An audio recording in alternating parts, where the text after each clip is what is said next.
What's up, beautiful people? As I'm sure fans of this series will know, Vaser Claw, which is created by Ansel Harris and his team, and is basically a spin off of the series Magnolia, has his own mini series right now, and 2 episodes have dropped so far.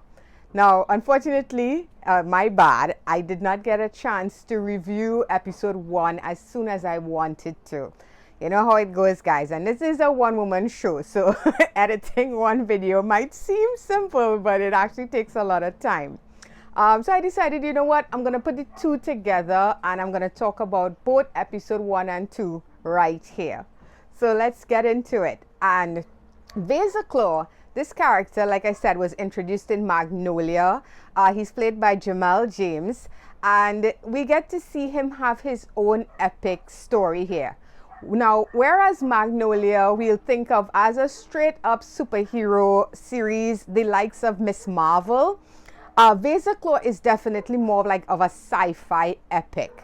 And epic is the word of the day here, because the special effects, what these guys are doing, they do so much with so little, and it has to be commended. The special effects work well, even when you know it's a green screen. It's never distracting. It complements what's happening, and that goes. It's enhanced even more in episode 2, where the cinematography now takes the center stage, and I have to give huge props to the cinematographer, Carly Morris, because it's exceptional. Everything here, like I said, guys, now I live in the country where this series is being shot, and I do not recognize the locations, and that is a good thing. It feels like an alien planet. VN or Ven, however you choose to pronounce it, it feels like an alien planet. It looks gorgeous. The Queen's Garden, which is in episode 2 called Queen's Gambit, you know, it feels like this massive private garden that you would see in any other sci-fi epic, you know, that you watch. So I loved all of that. I think the cinematography is like, it's on par with anything that I would watch on like Sci-Fi Channel or anything like that. It really looks beautiful. So excellent work done there as well.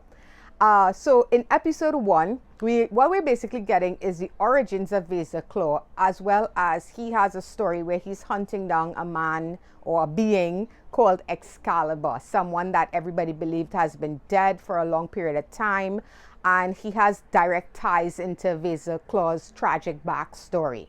I'll leave it at that. So, because I'm sure there are those who are still maybe catching up on what's happening here, or maybe you're waiting to watch it all in as one long movie, you know, because we're in a culture of binging on everything. And I know I also tend to wait for a show to finish completely and watch it all at once, depending on what the show is. So yeah, I'll leave it vague. I won't spoil much here.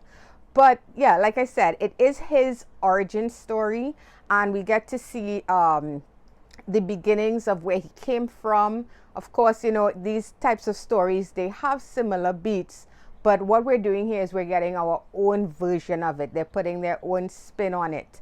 So the costumes, I think they work really well. I would love to see more costumes for like the alien races, a more diverse set of costumes. There's a lot of black here, you know, and you want your characters to stand out.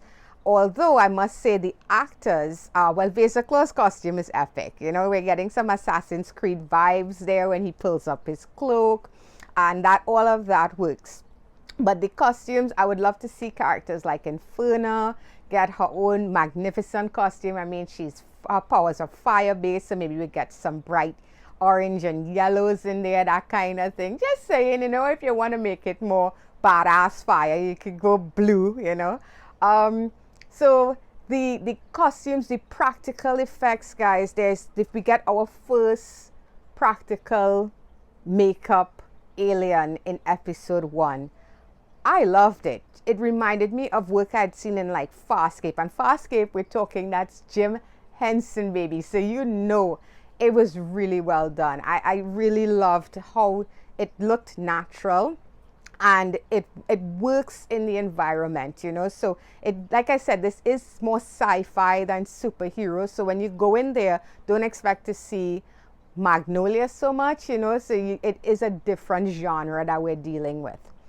And the character of Vaser Claw, played by Jamel James, we're now getting to see him fleshed out completely. He does have this stoic thing about him, and he's quite handsome, right? So I would love to see, the character be delved into a little bit more, but I'm sure we're only 2 episodes in, and the first episode is about 20 minutes. The second episode I will get into there a little bit later on, but it's only about 11 minutes long, and I felt it. I recommend watching these 2 as one, to really make it feel like a long 32-minute episode. But I'm still on my positives of the first episode. I'll get into the second one a little bit deeper. So yeah, we get those great practical makeup effects for that alien. We get to see more of that world where they come from. In Magnolia, we get introduced to planets like Capernaum. Here we have another planet called VN or Ven. It is spelled V-E-N, so however you choose to pronounce it. And we see where Vaser Claw goes on this journey of trying to seek answers as well as defeat this enemy, this man long thought dead. And he meets, of all things, a human, on this planet named Keith, played by Kendall Arno. Keith is hilarious. He is the comic relief of the episode. But what I like about this character is he gives us someone that we can basically see through his eyes. We're experiencing this journey kind of from his point of view. We're aliens in an alien world sort of thing. And the actor, he's quite funny in the first episode. The second episode, it's hit and miss in the second episode for me, because it might be a little bit too much slapstick, but again, I'll get into that a little later. But yeah, the character is definitely a very nice balance for someone like Vaser Claw. We get more of the queen. Charlie Griffith she just oozes grace and elegance, and you really do believe she is the queen of this planet, and I love it. We get a little bit more of her. She gets more scenes in the second episode, but her relationship with Vaser Claw, we see where that they have this maternal child-mother relationship, and it works well. The actors definitely play well off each other, as well as the introduction of a love interest for Vaser Claw. The chemistry is definitely there. And I really want to see more of that character. She's very natural in the role, and I want to see more of their interactions. So we get the basis of what it is, where it is the series is going with these little bits of information, and that's about all of episode 1. So the groundwork is laid there, and I definitely love this episode. I didn't talk about the opening and closing credits, both episodes. Yes. These credits are so well done. The score, the credits, they build you up in the best way possible.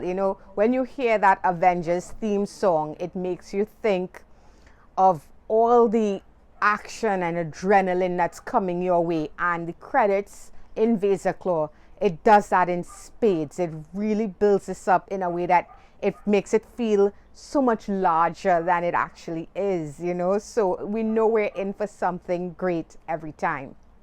Which brings me to episode 2, Queen's Gambit. Now here, I enjoyed this episode, and the opening is definitely a 10 out of 10 for me. The opening here, we see Vaser Claw and Keith. It's just so weird just to call this character Keith. Continuing their journey on the planet Ven. He's trying to make it to a specific location, and Keith is his guide, so to speak. So we see more of that humor with this character. And you know what, it works sometimes, but I think they have to be careful that there's not too much slapstick in there, because then you're gonna get into that territory of going from funny to annoying. You don't want to cross that line, but he still works, and I still very much like the character. He's a big scaredy cat, which is, come on, you're a human stuck on an alien planet with beings that are like 100 times more powerful than you are, you're gonna be afraid of everything, you know. So I'd like to see them play off each other a bit more there and maybe dial down the slapstick a little bit. But the opening, guys, we see this reveal of, they get to this location and you hear this kind of growling sound, and we get this epic reveal of this alien, and I was all for it. The credits kick in. It feels like, holy crap, what are we about to see here? This is gonna be a fight for the ages. Dude has this massive sword. Love the design of the sword, by the way, and I dug the mask. I did like the mask. What happened next is just, for me, was a bit, no, why so fast, you know. The fight didn't last as long as I wanted it to, because this guy just seemed really, like, you know, terrifying, and he seemed like he would be at least a bit of a tough fight. And I get that they're going for Vaser Claw is this very powerful character, you know, but you have to, you know, give us a sense of he could be in danger on his journey, you know. So we need that element of, yes, he's big and strong and he's really badass fighter, but at the same time he is in danger on this journey, you know. Or else, I mean, this is a problem a lot of people have with Superman. They tend to think, well, there's nothing that can stop him, so how uninteresting is that? Disagree. Love the man. But yeah, you have to be careful, because you want to keep people invested in that character in that way. That said, we go to the Queen now, and I love that scene. I love that entire scene. We get to see her sitting in her garden, you know, being very contemplative, just relaxing, and one of the ambassadors, I guess, comes up. I'm sorry, I don't remember his name. Comes up, and this guy is just oozing, you know. You get that sense that he can't be trusted. I love it. It's very, you know, anything where they have those political enemies and stuff in these types of movies, like Dune, if you want to go Game of Thrones, that stuff always works for me. And we see where she is nobody's fool, because she instantly contacts her AI named Q, which I loved, to get more information. And this is where I'm talking about the use of the special effects. It's well done. It's believable in this universe that they would have this kind of tech, and I absolutely love it. Like I said, what these guys are doing with a small budget when it comes to these effects, it's really it should be applauded, you know. So we get that scene, and we get where she's figuring out that she's being lied to. There's a cover-up going on, you know. Heavy's the head that wears the crown, and I'm this actress. She just is so great in this role. And I can't wait to see her drop the hammer on all guilty parties. You know it's coming, so I can't wait for that. And then we see the journey of Lalaine continuing, you know. She is going through a bit of it's a little Star Wars-ish, you know. She has to face herself. I won't give away more than that. I'm not quite sure what is going on there. I'm guessing it's some type of, you know, you have these warriors that go out to prove themselves, and this is part of her proving, you know. This is maybe the psychological, mental aspect of that. So I'm not sure what she's going to get out of it. We're going to have to wait and see, but it is interesting. It is intriguing what is happening there. And then we jump back to Vaser Claw on his journey, and episode ends, and I was like, what? Why? It was too short, guys. Oh my god, I wanted more. I was just psyched up for more, because I'm enjoying this so much. I really am. I love, after horror, I think sci-fi and fantasy are my favorite genres, and then, you know, I would say action, romance, and then drama, that sort of thing. But sci-fi is like my second favorite, so I'm all in. There's definitely a lot of, we're getting those layers laid down. We're getting a sense of where things are going, and I love that. It's not confusing, you know. We know what the main plot is, but we need a little bit more episode to episode, I feel. this episode was really short, and I'm sure maybe there's a reason behind it, guys. Like, as you know, we are dealing with an ongoing pandemic. Everybody has to be careful, so I'm sure there's a reason for it. But it was like almost like it was like half shorter than the first episode. So I'm praying the third episode at least goes back to being 20 minutes long. And this is why I recommend you watch episode 1 and 2 if you haven't yet.